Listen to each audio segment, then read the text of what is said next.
Hello everyone, welcome back to my YouTube channel. आज की video में हम एक इंग्लिश स्टोरी पढ़ेंगे और अपने इंग्लिश को इम्प्रूव करेंगे। इस स्टोरी के माध्यम से आपको फ्रेजल वर्ब सीखने मिलेगा, इडियम सीखने मिलेंगे, नए वोकैब सीखने मिलेंगे और ग्रामर भी सीखने मिलेगा। वीडियो को अंत तक जरूर देखना और वीडियो पसंद आए तो वीडियो को लाइक करके शेयर जरूर कर देना। और अभी तक हमारे चैनल को आपने सब्सक्राइब नहीं किया है तो जाके जल्दी से जल्दी सब्सक्राइब कीजिए। और आपको होली की बहुत सारी बधाई। ये कहानी भी होली के ऊपर है। चलिए शुरुआत करते हैं।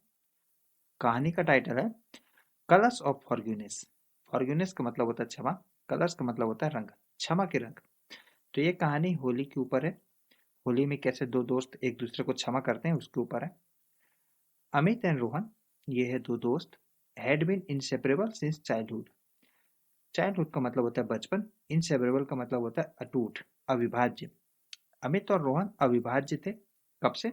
बचपन से, चाइल्डहुड से। हैड बीन का यूज किया गया तो ये पास्ट परफेक्ट का सेंटेंस। सिंस पर्टिकुलर समय विशेष के बिंदु को बताने के लिए किया जाता है, कोई समय अवधि के बिंदु को। तो ये बिंदु कौन सी है यहाँ पे? बचपन की। तो बचपन की कोई एक समय बिंदु है, उस समय से इनसेपरेबल है यानी कि अविभाज्य है। अमित और रोहन दोनों दोस्त हैं, गहरे दोस्त हैं। In school they were known as a blue eyed boys. A blue eyed boy, ये है एक इडियम। इसका मतलब होता है आंखों का तारा, कोई को बहुत प्रिय होना। जैसे कि आप अपने मम्मी के आंखों के तारा होते हो, तो आप हो अ ब्लू आइड बॉय। किसके? अपने मम्मी के। दे वर नोन, उन्हें जाना जाता था आंखों की तारा की तरह। किसके? Of their teachers. तो टीचर्स इन्हें बहुत पसंद करती थी, इन्हें, अमित और रोहन को। Always excelling in studies, sharing lunch and cracking jokes. Always मतलब हमेशा, एक्सेलिंग मतलब अव्वल होना, इन स्टडीज पढ़ाई में हमेशा अव्वल थे, शेयरिंग लंच लंच करते थे, एक साथ साझा करते थे, और क्रैकिंग जोक्स, क्रैक का मतलब होता है जोक मारना, हंसी उड़ाना या हंसी मजाक करना। Cracking jokes that made their classmates burst into laughter. और ये जोक्स कैसे होते थे? जो made their classmate burst into laughter, जो उनके क्लासमेट को मजबूर कर देते burst into laughter. Burst into laughter ये एक फ्रेज है, इसका मतलब होता है हंसना। तो वो हंसने, बहुत ही खिलखिलाकर हंसने लगते थे उनके क्लासमेट जब वो जोक क्रैक्स करते थे। देयर बॉन्ड वाज अनब्रेकेबल, उनका बंधन अनब्रेकेबल था, अटूट था। और सो दे थॉट, और या ऐसा वो समझते थे। तो या तो उनका बंधन अनब्रेकेबल था, अटूट था, या वैसा वो समझते थे। वन डे, एक दिन, अ ट्रिवियल आर्गुमेंट, एक ट्रिवियल का मतलब होता है छोटा मोटा, जो बहुत ही, जिसका कोई मोल नहीं है ज्यादा। तो एक ट्रिवियल आर्गुमेंट, छोटा मोटा एक बहस, ओवर अ क्रिकेट मैच के संबंध में एक छोटा सा बहस, अफेक्टेड देयर फ्रेंडशिप। अफेक्ट करना मतलब प्रभावित करना। ये अफेक्ट है वर्ब, और ये वर्ब अपने सेकंड फॉर्म पे है। एक होता है अफेक्ट, इफेक्ट, ये होता है नाउन, ये है नाउन। तो ये है एक नाउन, और जब यहाँ पे ए लगता है तो ये हो जाता है वर्ब। तो एक दिन उनके छोटे मोटे एक बहस ने, और वो क्रिकेट के ऊपर था मैच, अफेक्ट कर दिया उनके फ्रेंडशिप को, उनके दोस्ती को, in ways there they never expected, इस तरह से जिसे वो कभी अपेक्षित नहीं किए थे। एक्सपेक्ट का मतलब होता है अपेक्षित करना। It started as a playful debate. अब ये कैसे बहस चालू हुआ ये बता रहा है। बहस स्टार्टेड हुआ, शुरू हुआ, as a playful debate. Playful debate यानी कि मजेदार एक बहस के रूप में शुरू हुई थी उनका आर्ग्यूमेंट। बट सुन, लेकिन जल्द ही, एंगर टुक ओवर, एंगर ने टुक ओवर कर लिया। देखिए, टुक ओवर के अलग अलग जगह अलग अलग मतलब होते हैं। एक टुक ओवर, टेक, और ये टुक ओवर टेक ओवर का सेकंड फॉर्म है, ये फ्रेजल वर्ब है।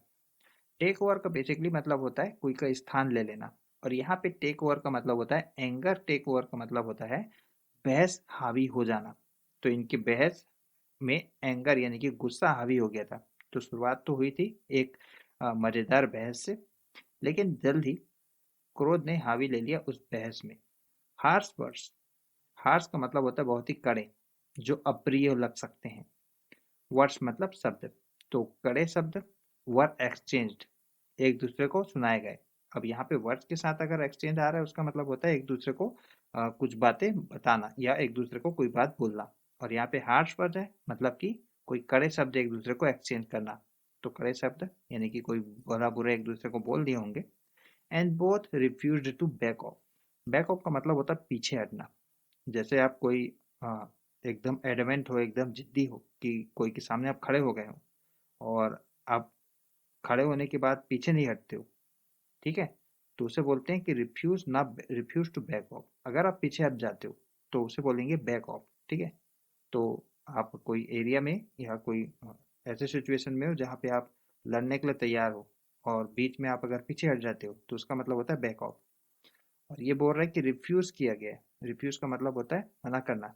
तो दोनों मना कर दिए हैं बैक ऑफ करने से, यानी कि पीछे हटने से, यानी कि एक दूसरे पे अड़े हुए, जिद्दी हो गए, अड़े हो गए एक अपने बातों पे, जिस बात पे उनका बहस चालू हुआ है। Days turn into week. Week तो टर्न इनटू का मतलब होता है बदल जाना। तो दिन बदल गए हैं सप्ताह में। And neither was willing to apologise. Apologise इसका मतलब होता है माफी मांगना। विलिंग का मतलब होता है इच्छा जताना। नीदर मतलब होता है दोनों में से एक। तो दोनों में से एक इच्छुक नहीं थे अपोलोजाइज करने के लिए, यानी कि एक दूसरे को माफी मांगने के लिए इच्छुक नहीं थे। They begin to pretend as if the other didn't exist. They begin यानी कि वो दोनों की बात कर रहा है, वो दोनों शुरू कर दिए हैं। बिगिन का बिगेन। प्रिटेंड का मतलब होता है अपने आप को छद्म भेष दिखाना, यानी कि दिखावा करना। तो ये शुरू कर दिए थे दिखावा करना। एसिफ का मतलब होता है मानो। मानो तो वो शुरू कर दिए थे कि मानो other did not exist. Other मतलब वो सोच रहे थे कि उनमें से उनका जो दोस्त है वो तो एग्जिस्ट ही नहीं करता है, यानी कि है ही नहीं दुनिया पे। ऐसा वो एक दूसरे को दिखावा करने लग गए थे। As Holi approached. अप्रोच का मतलब होता है करीब आना, पास आना। और ये अप्रोच वर्ब अपने second form approached past indefinite का सेंटेंस है। होली जैसे ही करीब आया, the school burst with excitement. बज का मतलब होता है गुनगुनाना, ठीक है। जो बच्चे गुनगुनाते रहते हैं ना, एकदम चहल पहल होते रहता है स्कूल में, वो बोल रहे हैं कि स्कूल में चहल पहल थी, एक्साइटमेंट की, यानी कि उत्साह की चहलमेल थी। क्यों थी? क्योंकि होली अप्रोच हो गया था, होली निकट आ गया था। But for Amit and Rohan, Amit और रोहन के लिए द फेस्टिवल फेल्ट एम्प्टी। तो उन दोनों के लिए तो फेस्टिवल यानी कि जो होली था वो एम्प्टी फील, मतलब ये खाली फील हो रहा था, ठीक है। फील का यहाँ पे सेकंड फॉर्म फेल्ट। तो खाली फील हो रहा था उन्हें festival. Holi had always been their favourite. Holi उनका फेवरेट त्योहार था। They would drench each other. Drench इसका मतलब होता है भिगा देना, कोई चीज को भिगा देना। और ये वुड का यूज किया गया है यहाँ पे पास्ट के रूटीन बताने के लिए। तो वुड का एक यूज होता है पास्ट के डेली रूटीन बताने के लिए, लेकिन इसका यूज तब करते हैं जब सेंटेंस में पहले ही कोई पास्ट के सेंटेंस लिखा जा चुका हो। जैसे कि यहाँ पे लिखा जा चुका है कि वो तो होली, ये वाली बात, तो Holi had been always one favourite. तो उनका होली एक फेवरेट त्योहार था और इसलिए वो ड्रेंच करते थे, यानी कि गीला कर देते थे एक दूसरे को, ईच अदर को, किससे? रंगों से। अब यहाँ पे गीला करने के बाद है स्टील, स्टील स्वीट्स, और वो स्वीट्स भी चुराते थे। स्टील का मतलब होता है चुराना, स्वीट्स का मतलब मीठा। फ्रॉम द स्टॉल्स, तो स्टॉल से वो चोरी करते थे स्वीट्स की। And laugh till their stomachs hurt, और तब तक हंसते थे जब तक कि उनका स्टमक यानी कि पेट हर्ट ना करे, यानी कि दुखे दुखे ना। तो जब तक पेट ना दुखे तब तक वो हंसते ही रहते थे होली के दिन। दिस टाइम यानी कि इस बार, दो हालांकि, दे अवॉइडेड ईच अदर। इस टाइम हालांकि दे अवॉइड किए हैं, यानी कि त्याग दिए हैं। अवॉइड का मतलब होता है त्याग देना, और ये यहाँ पे अवॉइडेड वर्ब अपने सेकंड फॉर्म पे पास्ट इंडेफिनिट का सेंटेंस है। एक दूसरे को वो त्याग दिए हैं, यानी कि एक दूसरे को देखना भी पसंद नहीं कर रहे हैं अभी तो। और यहाँ पे दो का यूज किया गया। दो का यूज हम कॉन्ट्रैक्शन यूज करने के लिए करते हैं। जैसे कि इसके पहले वाला जो सेंटेंस था उसमें कुछ बात बोली गई, उसके बाद जो सेंटेंस है उसमें कुछ विषमता बोली गई है। जैसे कि पहले वाले सेंटेंस में दोस्ती यारी बताई गई, अब यहाँ पे बता रहा है कि हाँ वो तो एक दूसरे को अब अवॉइड कर रहे हैं, दो यानी कि हालांकि। ऑन होली मॉर्निंग, होली की सुबह, Amit stood on his terrace. Stood, stand का second form stood. Amit stood किया था यानी कि खड़ा था कहाँ पे? टेरेस में। तो होली की सुबह में अमित, टेरेस का मतलब होता है छत, छत में खड़ा था। Watching the vibrant colours below. Vibrant का मतलब होता है एकदम ऊर्जा से भरा हुआ, जीवंत। कलर्स तो पता ही है, बेलो नीचे। तो ऊपर था टेरेस, टेरेस से नीचे बेलो पे वो वाइब्रेंट कलर को देख रहा था, वॉच कर रहा था। From a bird's eye view. अब ये है एक इडियम। इसका मतलब होता है सरसरी निगाहों पे पूरी चीज को ऑब्जर्व कर लेना, अवलोकन कर लेना। तो छत पे पूरी चीज को अवलोकन कर रहा था, किसे? वाइब्रेंट कलर को, जीवंत या ऊर्जापूर्ण कलर को वो देख रहा था, पूरे बर्ड्स आई व्यू का नजारा ले रहा था। The world seemed so joyful. World यानी कि दुनिया, सीम प्रतीत होती थी, सो जॉयफुल खुशी सी प्रतीत होती थी, जॉयफुल का मतलब खुशी भरा। Yet he felt a wide inside. दुनिया तो खुशी से प्रतीत हो रही थी, लेकिन येट का यहाँ पे मतलब है लेकिन। ही फेल्ट वाइड, वाइड का मतलब होता है शून्य, खाली खाली। इनसाइड मतलब अंदर, यानी कि वो अपने मन की बात कर रहा है यहाँ पे। तो उसके मन पे तो खाली खाली सा फील कर रहा था, लेकिन उसे और दुनिया पूरी जॉयफुल थी। अब यहाँ पे डबल इन्वर्टेड कॉमा को यूज करके बता रहा है हूबहू उसकी बातों को। यहाँ तो उसके विचार है, तो विचार और बातें दोनों को हूबहू बताने के लिए डबल इन्वर्टेड कॉमा को यूज करते हैं। तो उसकी बातें, विचार, वह वंडर कर रहा था, सोच रहा था।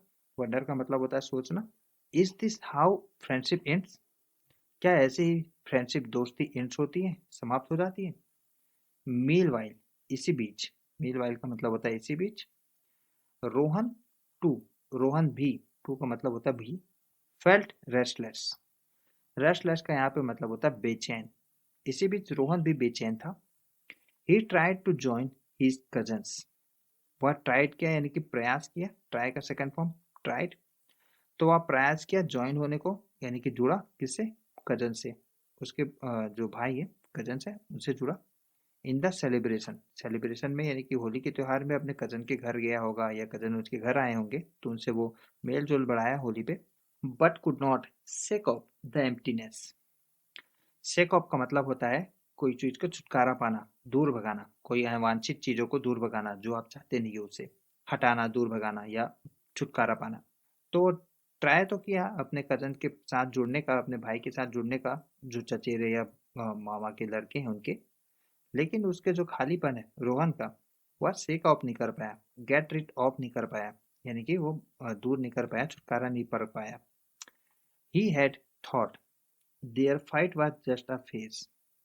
उसने सोचा, थॉट, उनका जो फाइट था, आर्ग्यूमेंट था, वह एक जस्ट अ फेज है, एक चरण है, मतलब कि लाइफ का चरण है, या उनकी फ्रेंडशिप का चरण है।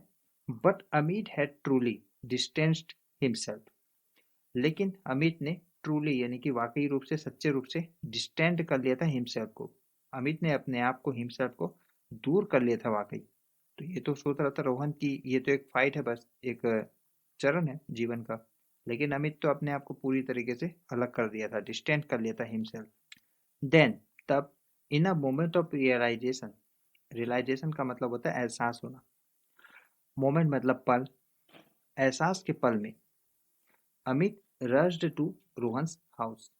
रश का मतलब होता है बहुत तेजी से कहीं जाना। रश वर्ब यहाँ पे अपने सेकंड फॉर्म पे है, रश्ड। अमित तेजी से गया किसके घर? रोहन्स के घर। रोहन के घर गया। एट द सेम टाइम, इसी पल, Rohan stepped out. Stepped out ये होता है कहीं से थोड़े पल के लिए निकलना। तो रोहन अपने घर से या अपने कमरे से थोड़ा पल के लिए निकला। स्टेप आउट ये फ्रेजल वर्ब है, और ये अपने सेकंड फॉर्म स्टेप्ड आउट में है। तो रोहन स्टेप्ड आउट हुआ, यानी कि थोड़े पल के लिए अपने घर से या कमरे से निकला, इस आशा के साथ, होपिंग करते हुए, आशा करते हुए, टू फाइंड अमित, अमित को फाइंड करते हुए, करने के लिए, यानी कि अमित को ढूंढने के लिए। Their eyes met in the streets. उन दोनों के आंखें मिले। मीट का सेकंड फॉर्म मेट। स्ट्रीट में मिले, यानी कि वो रोड, दोनों रोड में निकल गए थे, दोनों गली में निकल गए थे, इसलिए गली में दोनों की आंखें मिली। Years of friendship flashing between them. Years of friendship यानी कि वर्षों का उनका जो फ्रेंडशिप है, फ्लैश बिटवीन देम, फ्लैश हो रहा था, यानी कि उनकी आंखों की नजरों से या मन पे चल रहा था, उनके बीच, बिटवीन देम उनके बीच। Before words could be spoken. तो स्पोक का मतलब होता है स्पीक का, यहाँ पे सेकंड थर्ड फॉर्म है ये। कुड का यहाँ पे पैसिव फॉर्म यूज किया गया है, कुड बी स्पोकन। और यहाँ पे वर्ड्स मतलब बातें या शब्दें। तो शब्दों को बोलने से पहले ही, बिफोर का यूज करके बता रहा है पहले ही। A mischievous child threw a bucket of colour water at them. एक मिस्चीवियस, मिस्चीवियस का मतलब शरारती बच्चा। थ्रो का यहाँ पे सेकंड फॉर्म थ्रू, फेंकना। तो शरारती बच्चा ने फेंका, क्या फेंका? एक बकेट फेंका, एक बाल्टी फेंका। और ये बाल्टी किससे भरा था? कलर वाला था, बाल्टी था, यानी कि कलर पानी था। ऑफ वाटर एट देम, किसके ऊपर फेंका? उन दोनों के ऊपर। एक शरारती बच्चे ने थ्रू कर दिया है, फेंक दिया है बकेट ऑफ कलर वाटर। तो पानी से भरा हुआ, रंगीन पानी से भरा हुआ जो बाल्टी है उसे फेंक दिया है दोनों के ऊपर एक शरारती बच्चे ने। और बोल दिया होगा बुरा न मानो होली है। ड्रेंच्ड यानी कि भीगे हुए। कॉट इन सरप्राइज, सरप्राइज मतलब आश्चर्य से डूबे हुए। They both burst into laughter, burst into laughter मतलब हंसना। दोनों हंस पड़े। तो भीगे हुए थे और आश्चर्य में थे और हंस पड़े, both into laughter. A blessing in disguise, अब ये है एक इडियम। और अमित ने ग्रीन किया, ग्रीन का मतलब होता है मुस्कुराना। अमित ने मुस्कुराते हुए कहा कि यह तो एक ब्लेसिंग है इन डिसगाइज में। ये एक इडियम का मतलब होता है कि जब कोई चीज़ आपको बुरी लगती है लेकिन उसके फायदे हो जाते हैं। जैसे कि बच्चे ने मिस्चीवियस, जो शरारती बच्चा है, वो पानी फेंक दिया। तो आपको लगा होगा कि अमित के साथ गलत हुआ, दोनों के साथ, कि कोई कैसे फेंक सकता है। लेकिन यहाँ पे वो ब्लेसिंग निकला डिस्गाइज में। जो बुरा लग रहा था वो तो अच्छा निकला, दोनों हंसने लगे, दोनों के बीच तकरार बंद हो गई। तो एक ब्लेसिंग इन डिस्गाइज हो गया वो एक इंसिडेंट। रोहन नॉडेड, नॉट का मतलब होता है सर हिलाना, अपनी सहमति देना। रोहन ने सहमति दिया। तो ये ब्लेसिंग ऑफ डिस्गाइज बोला अमित ने मुस्कुराकर, और रोहन ने बोला हाँ हाँ सही बात है। We are idiots aren't we, हम तो इडियट्स हैं, यानी कि हम तो बेवकूफ हैं, है ना? आरंट वी, ये है एक tag, question tag. Aren't we का मतलब होता है ना? टोटली, कुल मिलाकर। अमित चकट, चकल का मतलब होता है हंसना। चकल वर्ग यहाँ पे अपने सेकंड फॉर्म पे। तो अमित ने चकल किया यानी कि हंसा। फ्रेंड्स अगेन, और हंसते हुए अमित ने बोला फिर से दोस्ती करें, friends again. But just as Rohan extended his hand, but जैसे ही रोहन ने एक्सटेंड किया यानी कि बढ़ाना, एक्सटेंड का मतलब होता है बढ़ाना, अपने हाथ को बढ़ाया रोहन ने, अमित स्मिग्ड एंड स्टेप्ड बैक। स्मिग का मतलब भी होता है मुस्कुराना, सेकंड फॉर्म पे स्मिग्ड। तो अमित मुस्कुराया और स्टेप्ड बैक। स्टेप बैक का मतलब होता है अपने कदम को पीछे ले जा लेना, पीछे हो जाना। तो रोहन जैसे ही अपने एक्सटेंड किया हाथ को, बढ़ाया हाथ को, अमित तो मुस्कुराया और स्टेप बैक कर लिया यानी कि पीछे कदम कर लिया। I want back out this time, want का मतलब होता है विल नॉट। बैक आउट, ये बैक आउट ये एक फ्रेजल वर्ब है। इसका मतलब होता है अपने प्रॉमिस को पीछे हटना, अपने कदम को पीछे हटना, यानी कि प्रॉमिस से, वचन को पूरा ना करना, वचन से मुकर जाना। मैं अपने वचन से नहीं मुकरूंगा दिस टाइम, इस टाइम। अमित ने हंसा। अमित हंसकर ये बोलता है कि अब मैं अपने वचन से पीछे नहीं हटूंगा, प्रॉमिस जो निभाया है उसे पूरा करूंगा। Throwing a handful of colour at Rohan, throw का मतलब होता है फेंकना, हैंडफुल ऑफ कलर, हाथ, हैंडफुल मतलब होता है मुट्ठी भर, तो मुट्ठी भर कलर को रोहन के ऊपर फेंका अमित ने। एंड जस्ट लाइक दैट, और इसी तरह, जस्ट लाइक दैट का मतलब होता है इसी तरह। Their friendship was painted undue, undue ये है एक अच्छा शब्द, इसका मतलब होता है फिर से, अगेन। उनकी दोस्ती फिर से रंग गई, अगेन। और यहाँ पे हमारा कहानी समाप्त होता है। कैसा लगा आपको हमारा कहानी? कमेंट सेक्शन में बताइए। वीडियो पसंद आए तो वीडियो को लाइक करके शेयर जरूर कर दीजिए। मिलते हैं आपसे अनदर वीडियो में। और हाँ, होली की आपको ढेर सारी बधाई। मिलते हैं आपसे अनदर वीडियो में, तब तक के लिए बाय, जय हिंद।